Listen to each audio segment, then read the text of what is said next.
Hello, welcome to Prove All Things. I want to thank everybody who's joining us live today, whether you're watching on YouTube, Facebook, or Twitter. And if you're watching on those three live, we encourage your comments and questions today. Also, we welcome everyone who's watching on the CGI Digital Network app, whether that's on your phone, television, or iPad, or wherever you may be watching. We thank you for joining us, and to everyone else, most of the people who are watching this recorded, thank you for joining us as well. I have Mike James, co-host, joining me from California. How you doing, Mike?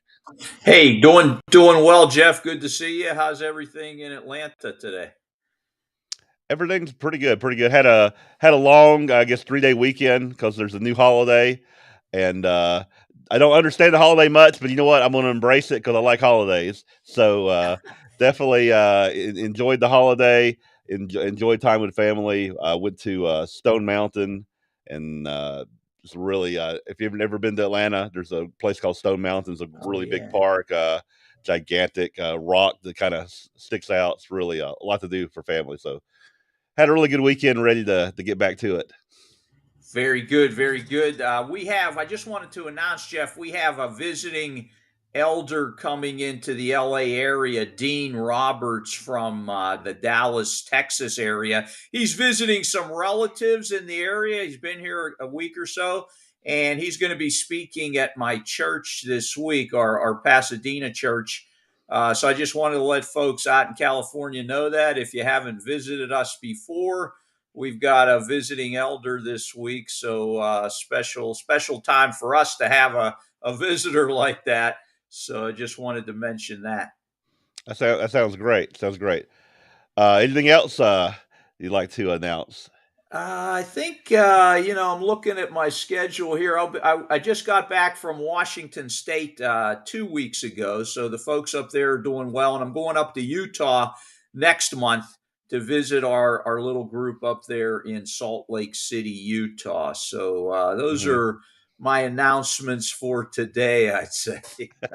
Yeah, I don't. I'm traveling next week. I think next week traveling to Tyler, see everybody out there, and then after that down to Auburndale, Florida. So looking forward to those trips as well. Very good. All right. So before I guess we'll get this thing started. We want to go ahead and Yeah. bring in our guest today. One of everybody should know who this guy is.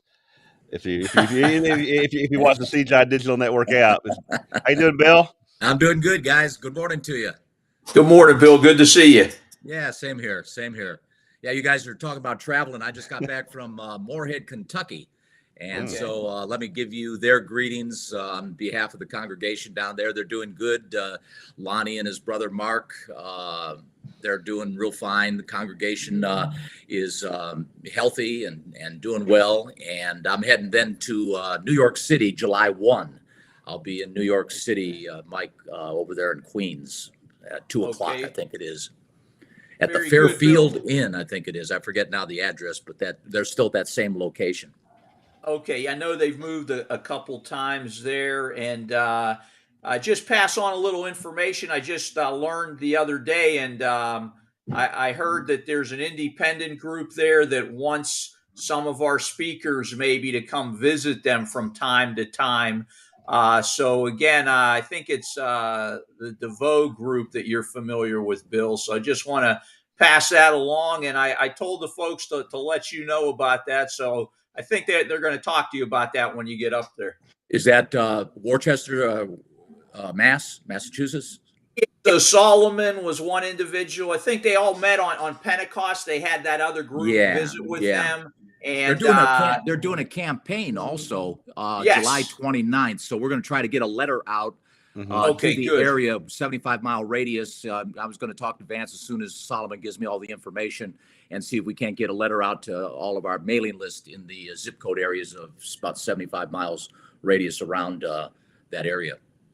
Okay, good. So the lines of communication are open. That's what I was hoping for there, and good to hear it. Jeff, I see we're having a little trouble on the CGI website. Well, good So thing. Good thing you can watch us in the app. Watch us on YouTube. yeah, Watch us on yeah. Facebook. Watch us on Twitter. And there's definitely places you can catch up. And I'll look into that when we get going here. Okay, great. But I know they're watching because they sent us a message. So good to have everybody out there. We appreciate that information. Yes.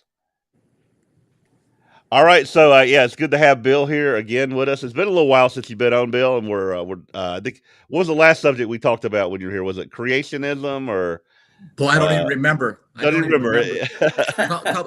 I got a good memory. It's just short. But All yeah, right. things tend to run together after a while. You get so much mileage behind you. Mm-hmm. Yeah, for sure, for sure. I'm having that problem too, Bill. And Now I got you're an 87-year-old mother now, and we were talking yesterday. She's having that same problem too. So well, you're too young to have that problem, Mike. You're too young. you got me, Bill. You got me. Okay. Hey, looks like some others are okay on that site. So I'm just reading the chat box here, but let's go. What are we going to talk about today, Bill? Well, I wanted to basically address the subject of demonism and occultism, but from a more modern standpoint and contemporary standpoint. I don't think we need to spend a lot of time on the fact of the existence of Satan, the devil, his presence in this world, especially to the audience. I think we're basically speaking to that watch prove all things simply because of the background I would presume that most of us have with respect to scriptures that's obviously prove that Satan does indeed exist. For the sake of just establishing this point and reminding us and kind of taking an opportunity to re-embed our attention on the topic of his existence, let me bring your attention over here to the book of Colossians real quickly.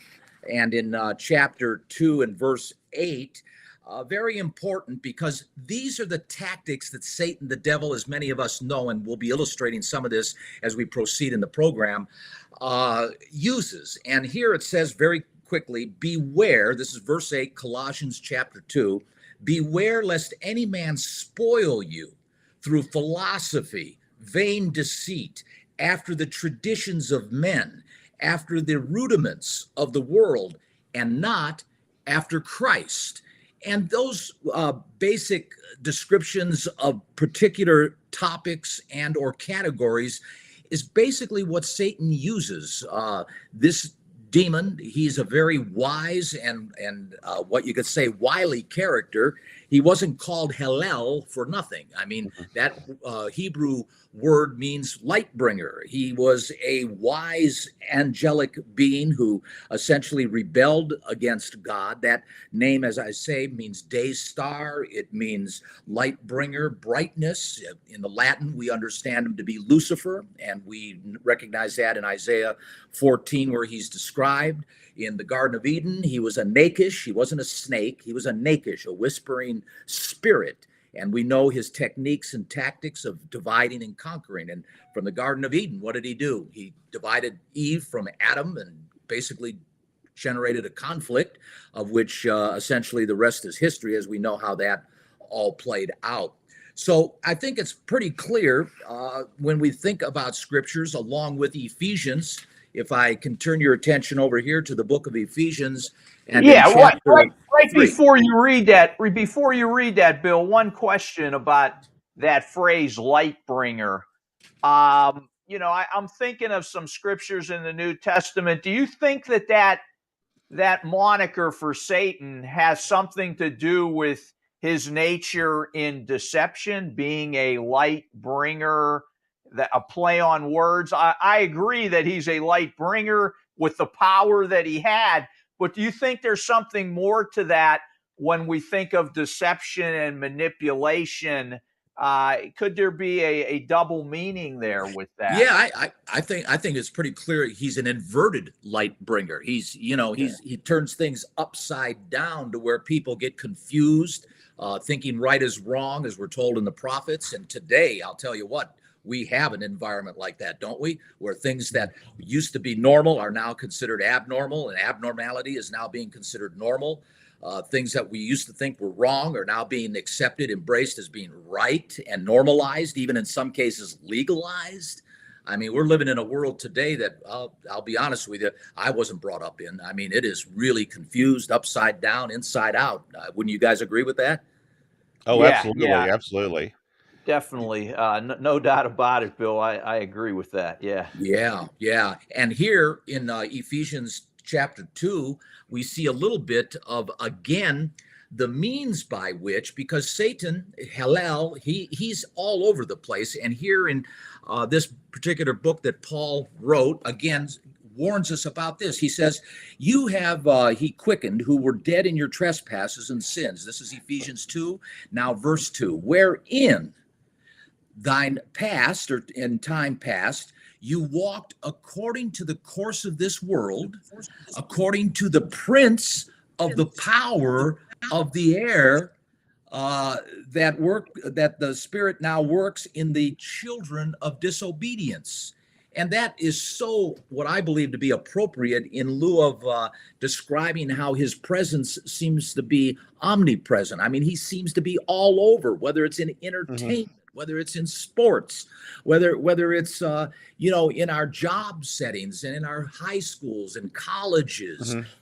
In relationships, there seems to be sometimes, depending on how people's psychology is, even what you could say questionable conditions of personalities and what have you, that people have.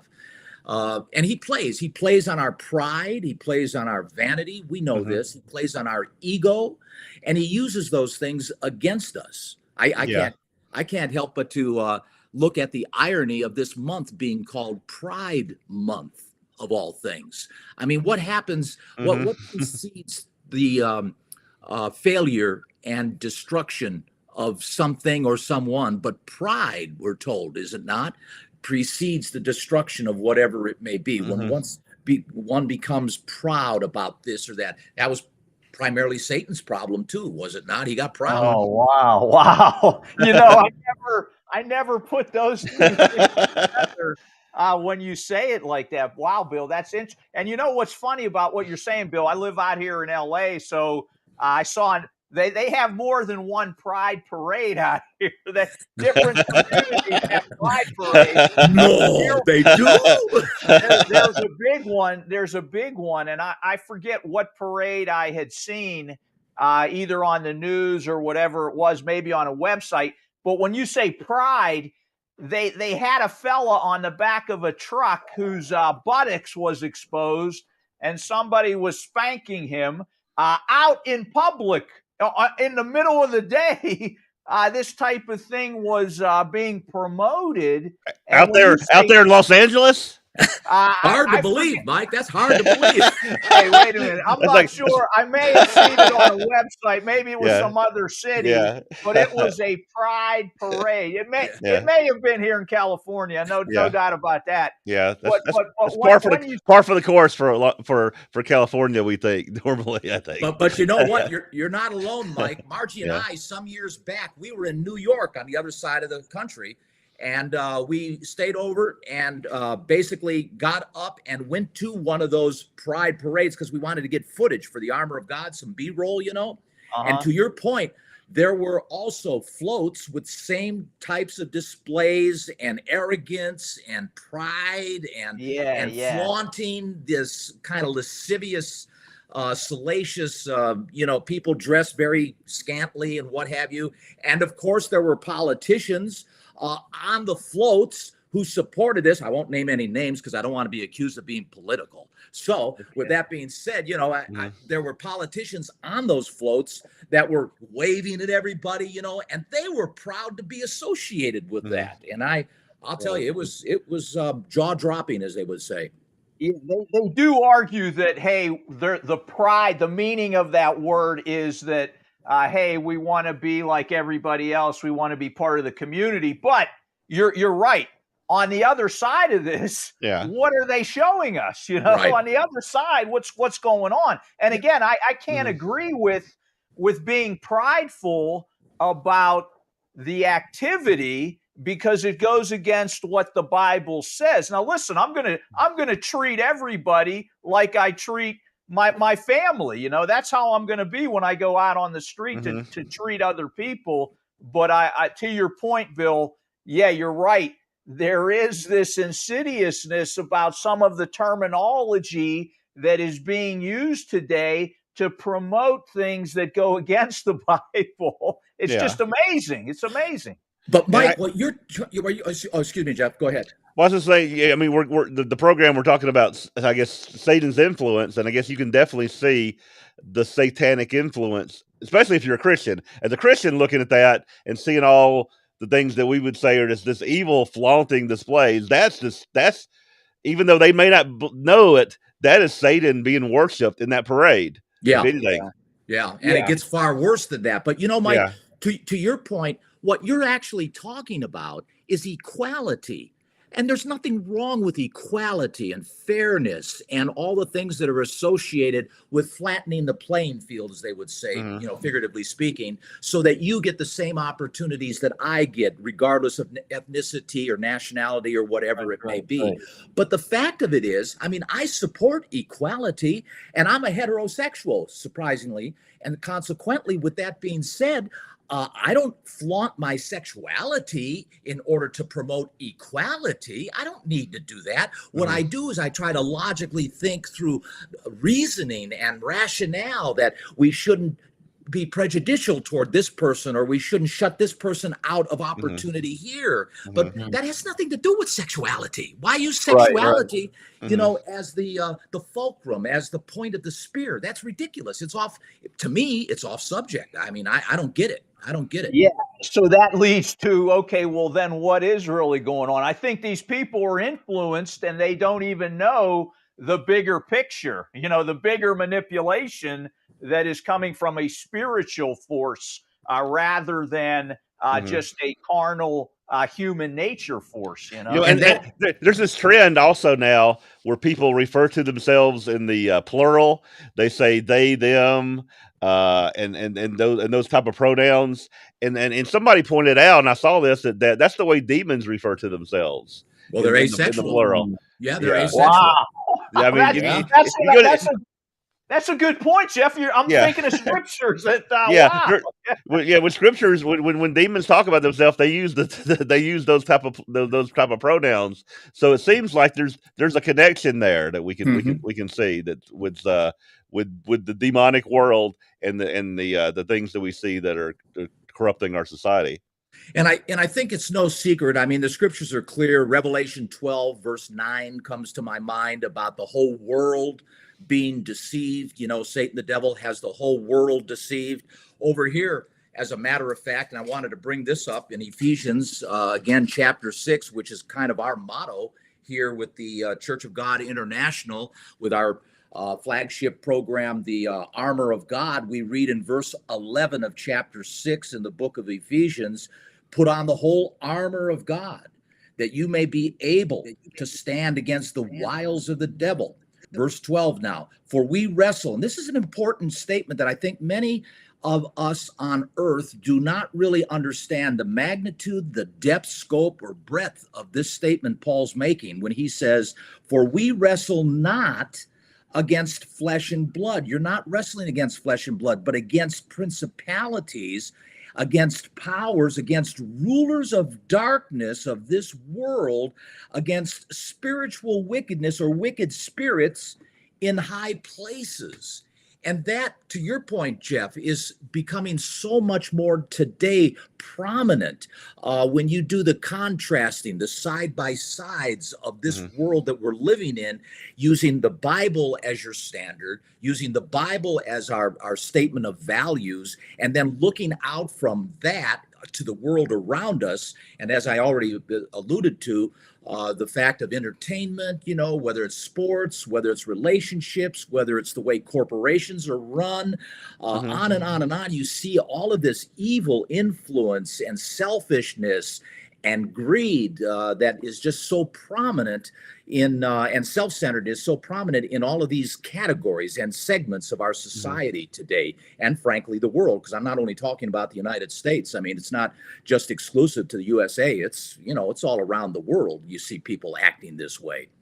Yeah, I think the danger to Christians, to us, is that is acceptance of these things. When this that kind of stuff starts being accepted in society, that that if we as Christians say, well, you know, they're out there, I guess it's okay. I guess a Christian can be of that, you know, Yeah, twisted persuasion. You could be a Christian and also be yeah, LGBTQ plus IA, RB, whatever, you know, all those different right. initials they have that say that those are compatible with Christianity.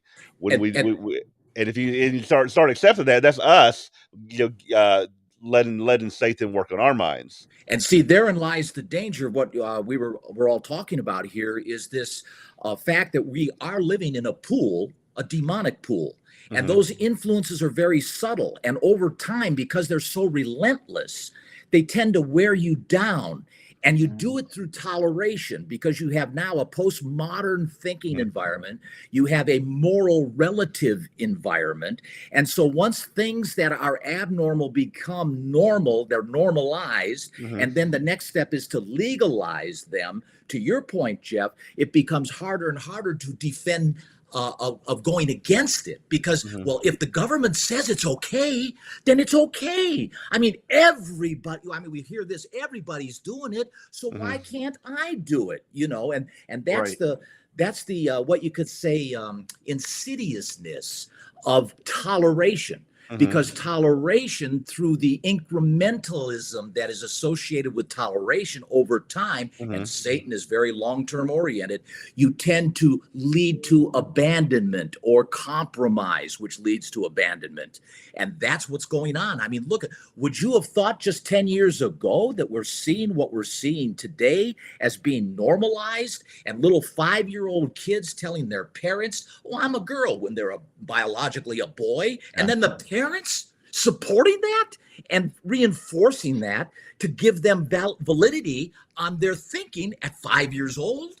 I mean, if Hmm. somebody would have asked me, what's a girl good for at 5 years old, I would have said pulling their hair, teasing them, you know. And it's Hmm. nowadays I might be accused of being a homosexual as a result of that, you know, because Well, that's just not normal. yeah, I have young children of 6, 7 years old, and they watch, you know, and have to figure out what can they watch if they're watching this programming. If it even it's from Disney or from Netflix or from these places, and you'll find out if you start looking into some of this programming that they have right now. There are homosexual themes Oh, aimed at 5 year olds, aimed at 6 year olds that are flagrant. There was a movie that came out called Strange World that was in the box office, released by Disney.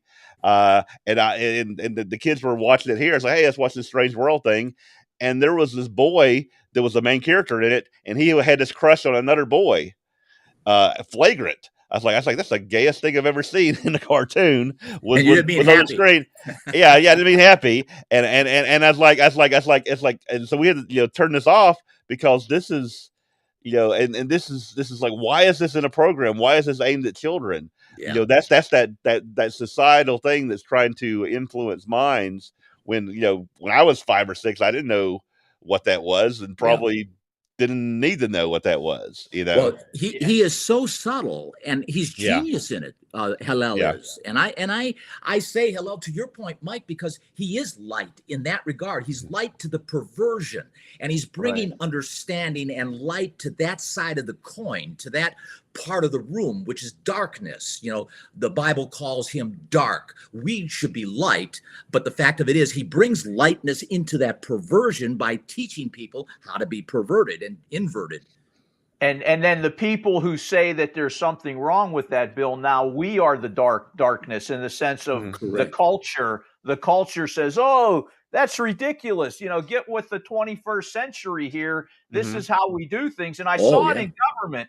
When I worked in government, the last few years I was there, they were really pushing these programs to make everybody included in everything, and they were Sensitivity. exactly. They were promoting homosexuality. They were promoting transgenderism. They had people come in and lecture us on what they've experienced in their life. And listen, I'm not going to treat people the way some of those people were treated and some of the experiences they had. I get that. I would never do that as a Christian. I shouldn't do that. But by giving you those stories, they were getting some sympathy for their experiences, and people who have no knowledge of the Bible would be sucked into that. And I saw it in government. Then I come out here to California again. California, my daughter goes to high school here now, and there's a club within her high school that promotes that. There are children within her grade that she knows that I've met who are doing it already. And again, when I was at that age, I didn't see any of that. There was Right. no awareness for me at all. But the schools have their Pride Month, and they will put banners up Yeah. and have interaction around that event also. And to your point, Bill, as society continues to push this, we have some pushback right now, Bill, but there's always going to be pushback when major change is right around the corner. Yeah. Mm-hmm. Well, Mm-hmm. what I see what happens also in the culture is that like something happens with like what happened with I guess Bud Light or recently with Target or with Disney. It's like, all right, like they make a movie, it goes to the box office, it has that kind of theme in it, and it bombs, right? That movie didn't make any money. The Lightyear movie had the same kind of themes in it, didn't make any money. So they pull back and they say, okay, we won't make that for a little while. But then a few years later they put it in, they put it even more prominent. So it's kind of like we go back a little bit, we take a step back and we go 2 steps forward, step back, 2 steps forward. So there's so that eventually you keep moving that down there where we're all of a sudden we're just surrounded by evil. Like how do we get here? And that's kind of like where we're at today. And that's again the insidiousness, I'll use that same word again, of this incrementalism and the subtlety of over time, it just slowly kind of gets threaded in there, the old proverbial frog in the pot of water, and finally he doesn't realize it, but he's getting cooked. He's feeling good at first, but then all of a sudden he ends up getting cooked. And what makes it even more difficult in kicking back on this is, again, to your point, Mike, I'm sure you had no choice. You had to attend those meetings. You were mandated, to use a modern vernacular, to go to that meeting. And if you didn't go to that meeting, you had some probably mark against you or whatever it was, It was required. It was required training. You had to take so many classes a year in certain things that they decided, and that was one of them. Yeah. And therein lies the leverage that many of our now leaders, because they're buying into this, consequently are now force feeding those of us who don't have that inkling or that agreement in, and therefore end up feeling as though we're being forced or coerced or pushed into this unwillingly, and it becomes rather uncomfortable. And therein lies some of the basis of the tension, cultural tension, that we have today with what we're seeing in this. And this isn't any different, making a transition here to what the early church experienced back in the day. As a matter of fact, the Apostle Paul brings this up back in the book of Colossians again, same chapter we were in before, chapter 2. But in this case, I wanted to illustrate his warning to, again, the Christians in Colossae, where he says, "Let no man beguile you of your reward in a voluntary humility and worshiping of angels, intruding into those things which he has not seen, vainly puffed up by his fleshy mind." They were already in that early church environment, guys, experiencing certain esoteric, certain surreal and mystical types of approaches toward the gospel via a group called the Gnostics, who were essentially influenced by what we now today recognize as the Cabal or the Kabbalists, which was an outgrowth of Jewish Torah readings and so on that was focused on trying to take on a more mystical, a more esoteric approach toward the scriptures. As a matter of fact, Mike, Jeff and I, we just produced together here a most recent Armor of God program. You probably saw it. We aired it a few weeks back on the Apocrypha books that you had brought up, you know, the Maccabees and Tobit and Esdras and Enoch and so forth. And in those books, as a matter of fact, because I was drawn into reviewing Tobit and Enoch and Esdras in particular, and I found out, interestingly enough, that there are 7 archangels.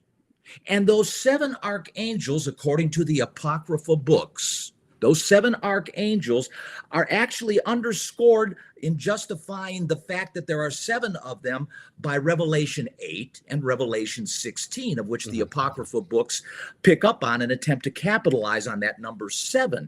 And they associate it with, of course, Gabriel, of course, Michael, but then one of we may not be as familiar with Raphael and or Uriel.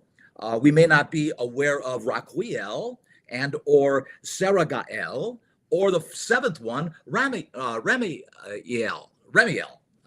all 7 of those. And each one of them, according to the Apocrypha, have certain responsibilities to Christ and the Father as they oversee their particular segments of service.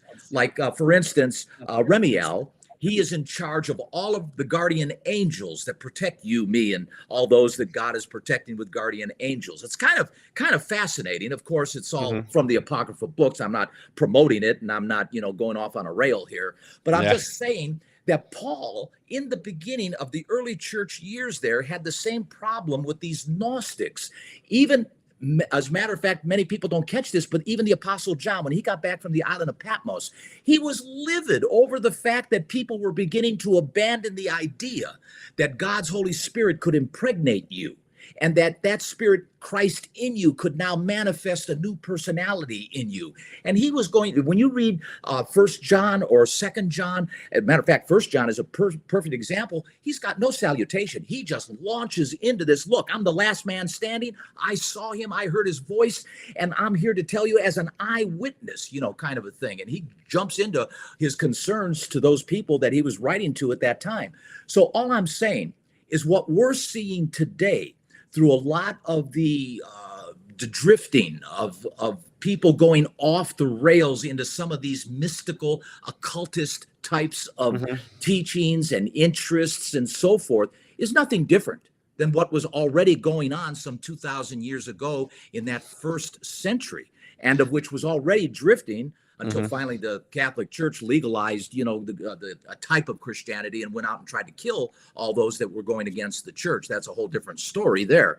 But what I'm saying is it accelerated even into a more violent environment, taking to task those people who would not listen to Papa. They wanted everybody to listen to the Roman kingpin.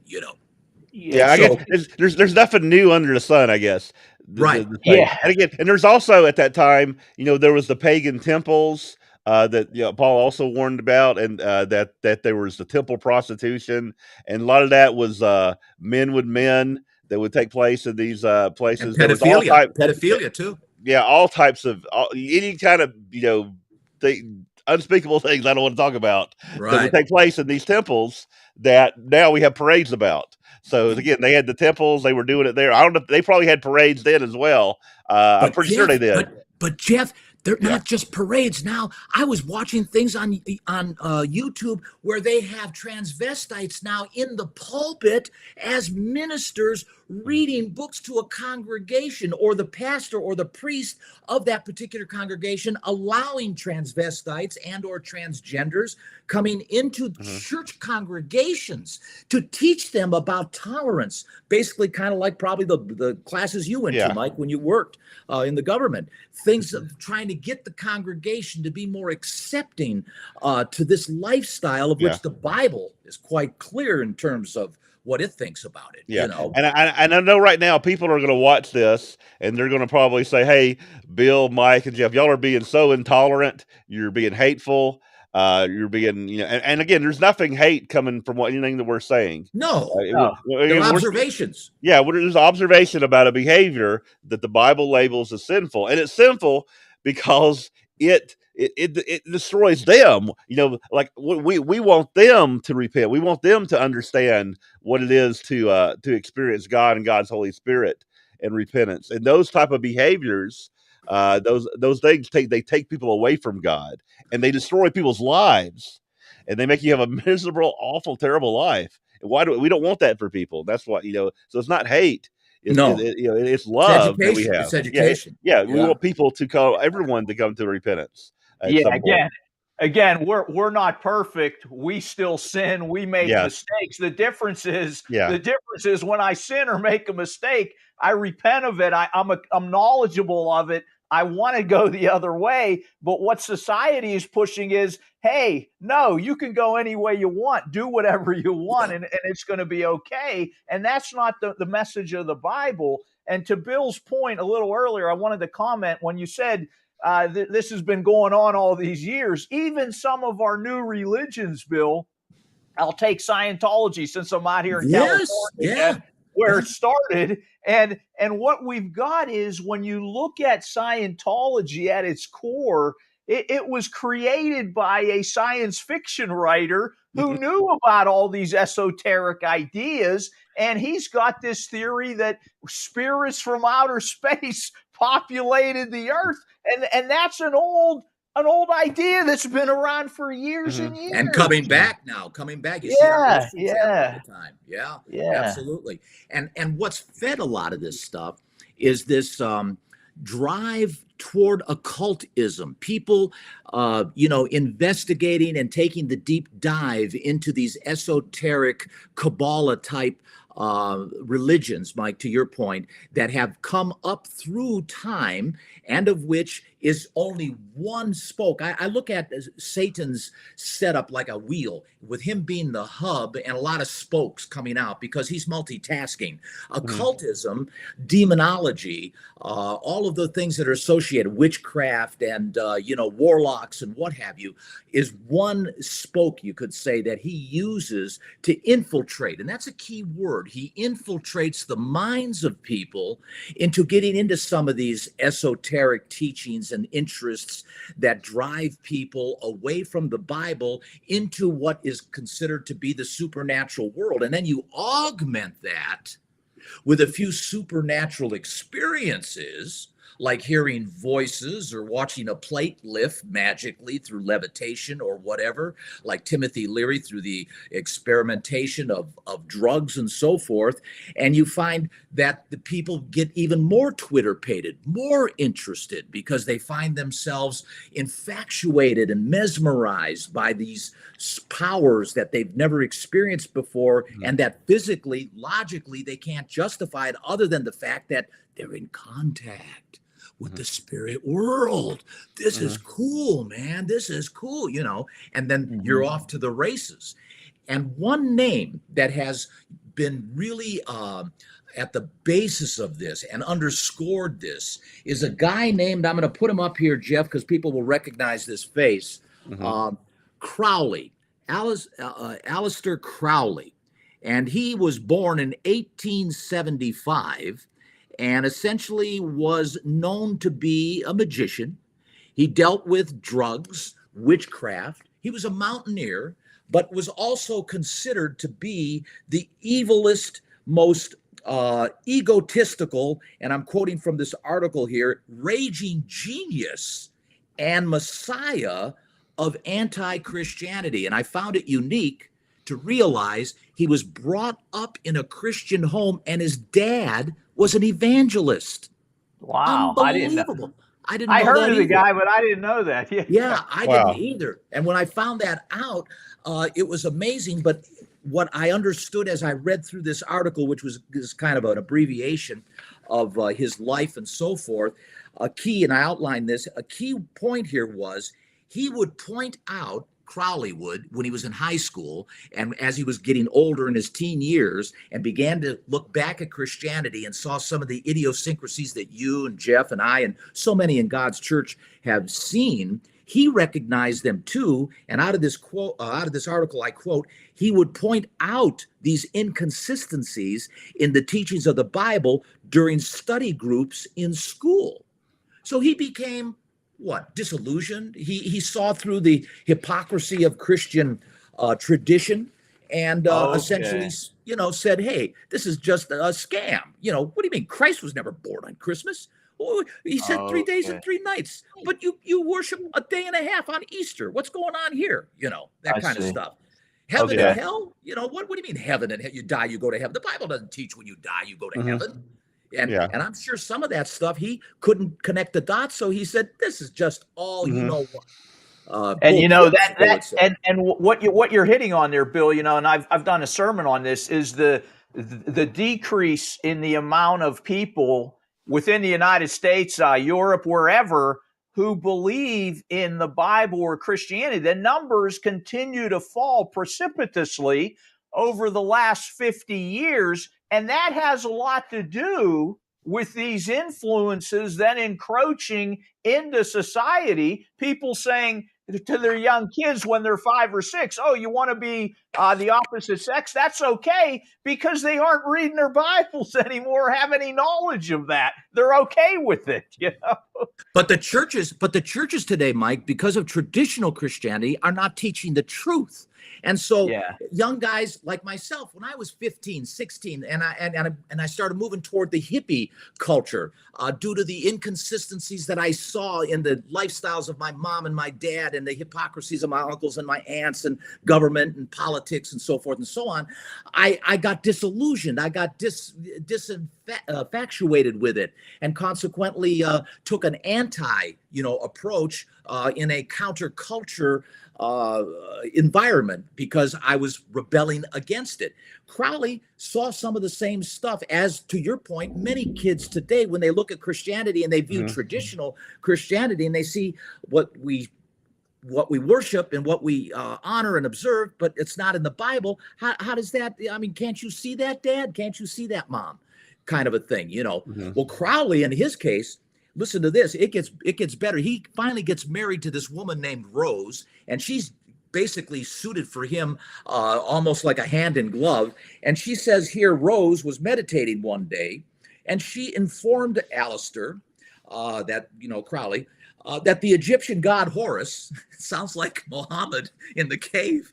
It says she told Alistair that the Egyptian god Horus was waiting for him. And in 1904, through his own meditation, he heard the voice of Aiwass, a personal messenger who came from Horus. So it was a demon. He was visited by a demon. Yeah. And from 1904 on, in his 20s and so forth, he became involved in esoteric worship, mystical worship, involved himself in drugs, very, sexual stuff and off the wall stuff, and really ended up actually creating his own occult group, of which, while he was alive, he died in 1948. But as he was alive, didn't have that much impact. But after his death, his impact was even greater. He became a legend. He became almost immortalized, as they would say, with people finally catching up to his teachings and so on. Yeah, I think some like rock bands were influenced by him. I think, at least I think he was on the cover of the Sgt. Pepper's Lonely Hearts Club Band. Yeah. He was one of the people that was on there. Yeah. And there's a song by him too. Bill, Ozzy Osbourne. Yeah, Ozzy Osbourne. Yeah, as well as Led Zeppelin, number 3 vinyl also, and David Bowie referenced Crowley. I mean, Crowley was all over the Beatles. To your point, Jeff, it was on the Sgt. Pepper Lonely Hearts Club Band cover. Crowley, and his picture was big. It was real big. They had him, kind of magnified above all the heads of the other people, if I remember the album cover correctly. But while he was alive, get this, guys, this guy named Jack Parsons. I'll put him up as well so you can see him a little bit. This gentleman is a high school dropout. And he, for all intents and purposes, is considered to be the grandfather of rocket science.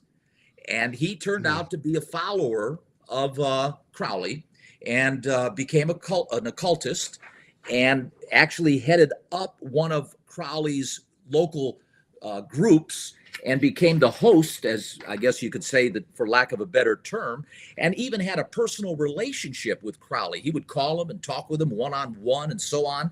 And essentially, Mike, you'll get this, you'll find this rather funny, because you mentioned already L. Ron Hubbard. Parson knew L. Ron Hubbard, and believe it or not, L. Ron Hubbard ran off with Parsons' girlfriend. Okay. I heard something about him running off with somebody who was somebody's girl. They lived together for a while out here in L.A., I think. Yeah. Yeah, it's funny. All these people are, in some cases, they're connected with each other, and that's what's so funny about it, you know. Yeah, and Dianetics was really kind of like the Aleister Crowley in a way. It's more science fictionized, but it's all that kind of weirdness, that weird spiritualism that's there. Exactly. Yeah. But it has an element of truth because of the psychology behind it. And correct. people say, "Oh, well, that makes sense." Some of it does make sense, you know? Yeah, because again, that's the subtlety. It's embedded. Satan is a genius. He knows how to bait us, and so often we take the bait, not even knowing we're taking the bait. You know, it's so subtle and seamless in some respects. Yeah, and this led to influencing Baroness Marie Helena de Rothschild. And the Rothschilds would then put on these parties, sex parties and so forth, and actually called them the Surrealistic Ball. Get this, of which you can find pictures of Audrey Hepburn and movie stars of Hollywood back in the 50s and so forth, attending these functions and being part and parcel to these parties where all kinds of things that we don't want to talk about and illicit behavior and salacious behavior occurred with these alleged elitist, professional, well-educated, highly prominent, and what you could say public personalities, you know, that all of us would know by name if indeed we were aware of it. And that bled into different things of Heaven's Gate, Jonestown. Some of this stuff by extension was taken off of the occultish beliefs, making their own, what's his name, Applewhite, Marshall Applewhite of Heaven's Gate. He wasn't necessarily a follower of Crowley, but he had the same ideas of a, you know, spaceship and all that stuff. But interestingly enough, you go back early into Applewhite's history. His dad, I think, was a minister in some church, some traditional type Christian church. You know? Is that right? Yeah. Wow. So I guess I sent you an article, Jeff, a little bit earlier. Yeah. And I didn't know if we wanted to show some of that and just kind of scroll through it. That's your choice. But with that being said, this name of this Marina Abramovic, she's a very modern, what you could say, avant-garde artist in the art industry. And now you've asked me, and you sent me pictures before because we put some of her stuff on some Armor of Gods. This lady, and some of the images of some horrible things. A lot of things I had to use our blur feature. Some of these images that we had. They were tough.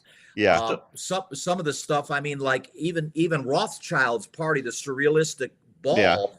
They too had a full-size female model in a coffin, as Abramovic did at her party, her dinner party, and the people would then take pieces of that cake. It was a cake, and they would take it apart and eat the parts of the body of which people who were in attendance there were all people that you would recognize, whether it was Alice in Chains, Blondie, people that you would know that paid money to go to this, what appeared to be a quasi-cannibalistic dinner party of sorts. It was ridiculous. I mean, So what you're getting at, Bill, if correct me if I'm wrong, you know, there are these influencers like Abramovic who kind of influence cultural icons out there, and then our young people can be influenced by those cultural icons to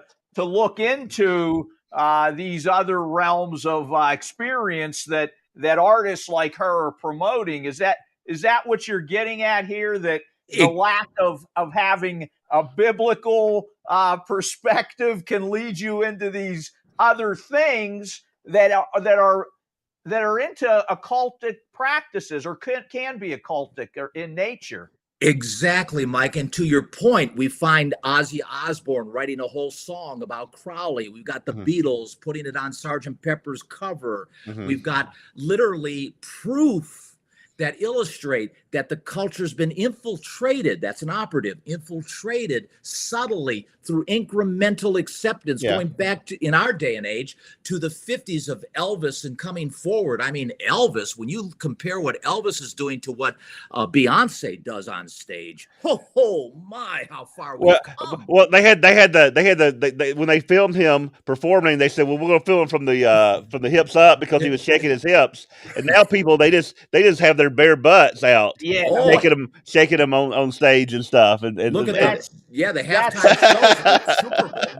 That is something. When you think about it, Elvis was fully clothed. Okay, yeah, he was moving around, but he was fully clothed. Yeah, what's happening today is just that's true. That's true. And it shows the momentum that has been developing, and the amount of change that some of us, we look back and we say, wow, when did that happen? I was looking back at another Armor of God, I think it was, or maybe it was a Biblical News Update and commentary, Jeff, of where I was bringing up the fact that Congress was debating, I think it was under George Bush's Jr., his administration, where they were debating on whether or not they should put an amendment in to define marriage. This was before, of course, homosexual marriage, same-sex marriage was legalized. Yeah. And as a matter of fact, I was watching that, saying to myself, wow, how far we've come, because what happened and how that got legalized was essentially the federal government passed a law that essentially rendered all state debates irrelevant, because Ohio at that time was still debating whether or not they were going to legalize, because it was a state issue, not a federal issue. But when the feds legalized it, that trumped, pardon the pun, that trumped everything. You know, it just went ahead and relegated the debate on the state level immaterial. I mean, it was moot at that point. Yeah. And just think that. Go ahead, Jeff. I'm sorry. Well, I was going to say something about incrementalism. It's like music. We talk about music, and again, you have the Beatles music. It's pretty. There's nothing really in it that like if you play it for the kids, that's going to come across as being bad in it, right? I mean, it all sounds pretty wholesome. Even some of the stuff in the '70s. Compared to today, okay, because you get into the '70s, '80s, it gets a little more risque with some of the music or whatever, and eventually they introduced this thing, mature ratings for music. In the '90s, got a little bit more, but now, because I have music now, and you have music for kids, like there's like you go to the top 10 songs, they're all explicit. They're all like what has happened to music? There's no music that is wholesome, unless it's like a Christian genre or something. Like the popular music that I guess the younger people listen to is the most perverse that you can imagine that is out there. And that's like there's no. There used to be like it was some of the music. Now it seems like it's almost all the music is that bad. And I have to laugh as you were talking, Jeff. What came to my mind was "Gone with the Wind." And what's his name when he turned it? And they bleeped that. They used to bleep that out when he said something. Clark Gable. And we can say it now. He said, "I don't give a damn," is what he said. They used to bleep that. Yeah. Right. And that was like whoa, we were like, wow, what's going on? And then like you hadn't, but I think it was like they lowered there was a code that they had. They get rid of the code in the '60s and '70s, and they just let everything on films. Because there's films in the '60s and '70s that are horrific and they have terrible things they depict. It's today's the same thing. It's just that in our culture, there's been those extremes, but those have been like in the like they were just kind of like out there, a few instances here and there. but it seems like now it's more Oh, mainstream. It's more it's popular culture. normalized. They've normalized it, Jeff. They've Yeah. normalized it. You're hitting on something else, guys, when you talk about having to go to the theater to see a movie that was Yeah. rated, but now everything is coming to your computer or your TV. You can put anything on there, okay? And then you can say, "Oh, well, I got control in my home." Well, does Yeah. everybody have control in their Wh- home over what kids see, Yeah, you know? yeah. When I was a kid, probably like 7 or 8, I was like, "Mom and Dad, what's the Tomcat Theater over there? What are they showing at the Tomcat Theater?"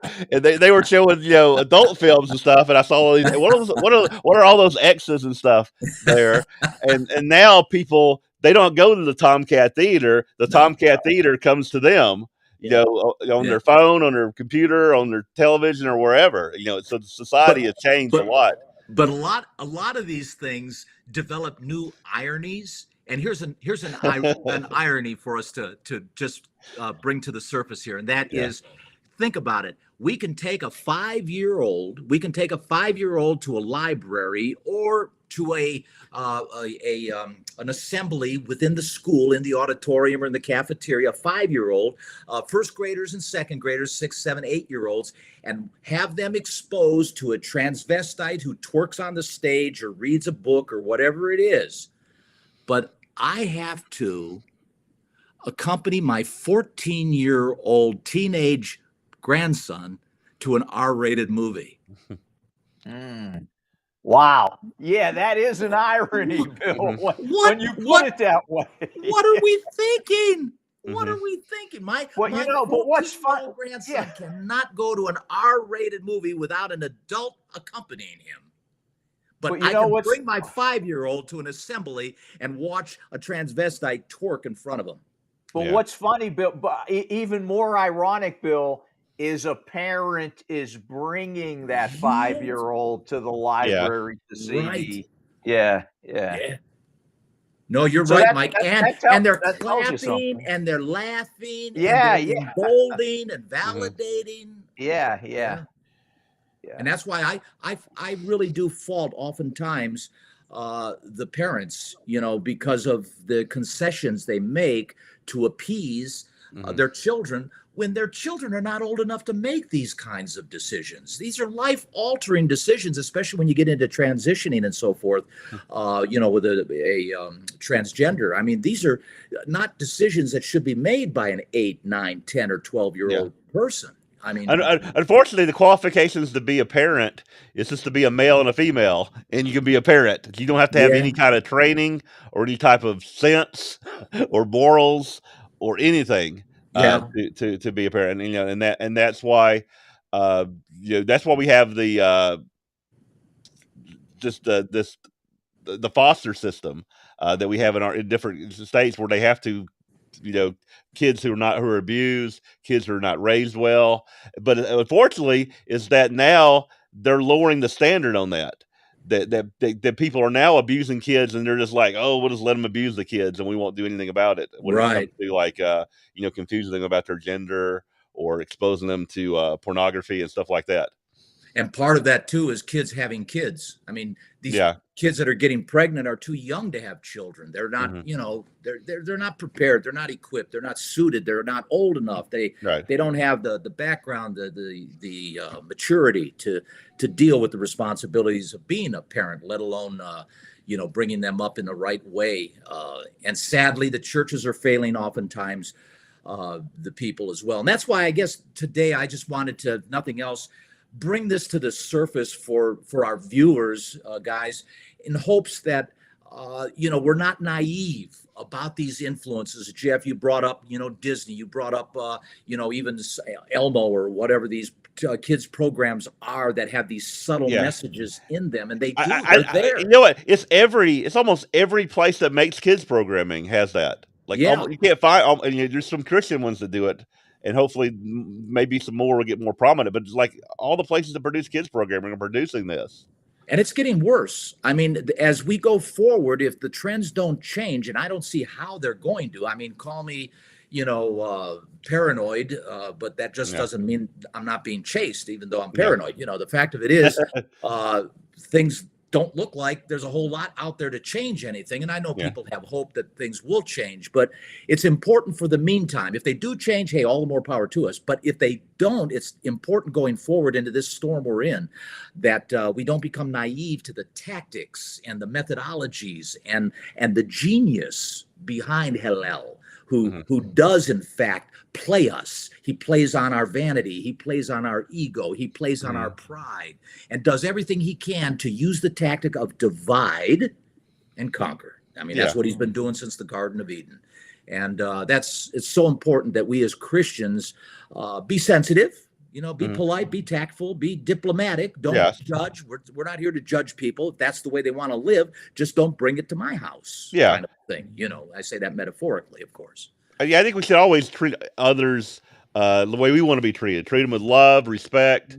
But as far as the way the culture is going, I think we can have a say in the culture. We can say, hey, we don't want our kids to watch these type of. We don't. These things are immoral, and we don't. We want to protect children from a lot of these things that are happening and stuff. But I don't know if it's just because I'm getting older, but I'm becoming more of an activist in my mind as I see these things. And I come back to that old adage that for evil to succeed or to, proliferate is all it needs is for good men, good women to stand down and do nothing.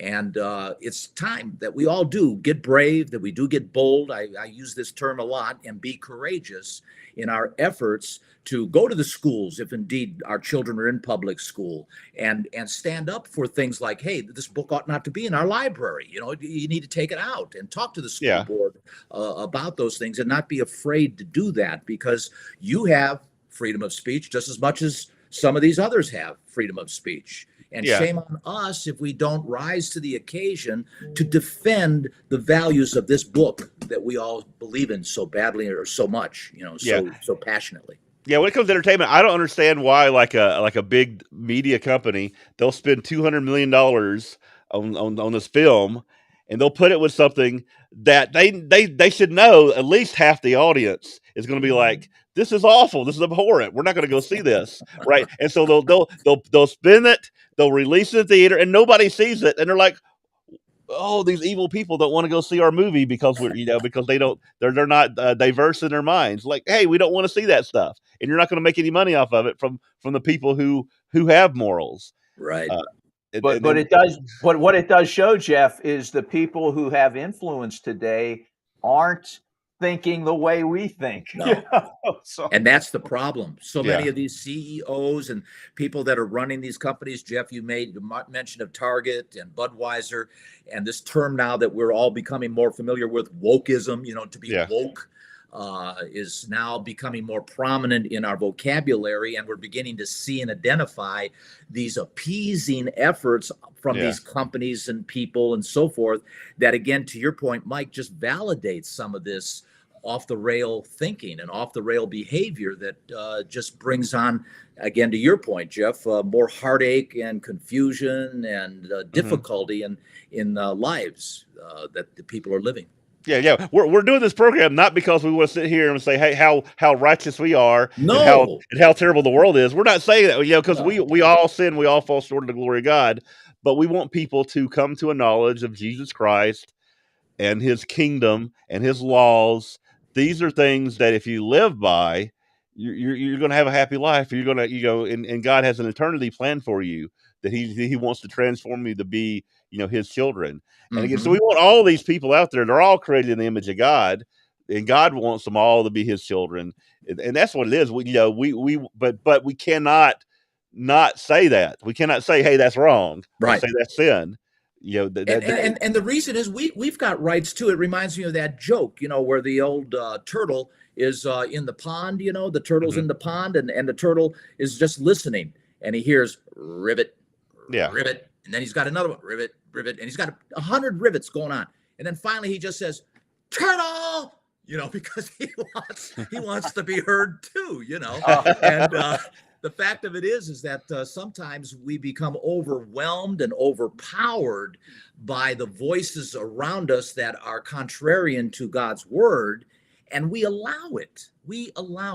And as we go through this, to your point, Jeff, yes, God's kingdom is the target. That's what we're all living for. That's why I make the sacrifices I make and you guys make in the life that we're living right now in this moment on this timeline. But as we go through this, the fact of it is, we've got to experience some things that are going to hit us on the left, hit us on the right, give us the uppercut. I mean, we're going to get cut. We're going to sometimes, some cases, get bleed and have blood drawn on us.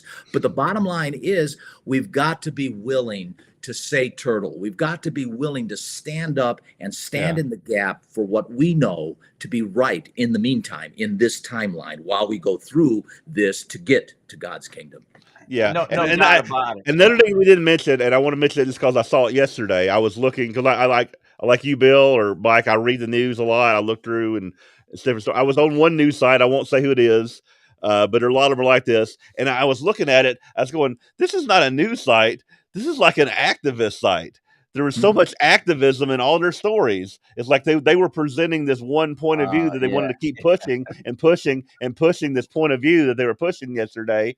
And it's going like, when did news become activism? Because like, I thought news was supposed to be just facts and reported, and now so much news becomes activism, and a lot of times the activism is not for good things; it's for those satanic things that we've been talking about. And so Satan works through not only media, through these influenced religion, but he works through the news media to promote these evil things as well. Oh yeah, and that's a big ingredient in all of this that gives really the momentum and the run of the success that a lot of this stuff has been experiencing. That media, I call it propaganda machine, essentially. Yeah, that's what it is. All right. Well, appreciate you, Bill, joining us today. Definitely an interesting topic. And I mean, when you talk about Satanism, where do you stop? There's so much. I mean, the whole world, right? Like I said in Revelation, the whole world has just been deceived, including ourselves. And hopefully, our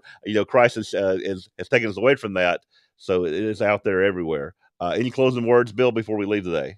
No, other than, again, let's hope and pray that we as Christians are not naive to these forces around us. I mentioned that we live in a demonic pool. Don't let your guard down. Be vigilant. Be awake. Not woke, be awake. And understand that Satan does not sleep.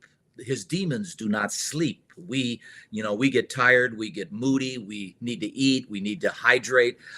We are a chemical type of being, so therefore take care of yourself so that you don't become vulnerable to mood swings and dips in your sugar levels and so forth. And just be vigilant about taking care of your families, and especially, let me just say that especially, and Jeff, to you especially as well, and Mike, who have young children, take care of your children, protect them. Really do the best you can to filter out some of these subtle influences that are coming your way to get your kids, because Satan, the devil, is not only after you guys and me and adults, but he's after our children too. Mm-hmm. Yeah, he wants the whole world just like Christ does. Yeah, exactly. Mm-hmm. All right. Well, we'll go ahead and end there, and we'll see everybody next week on another Prove All Things. All right.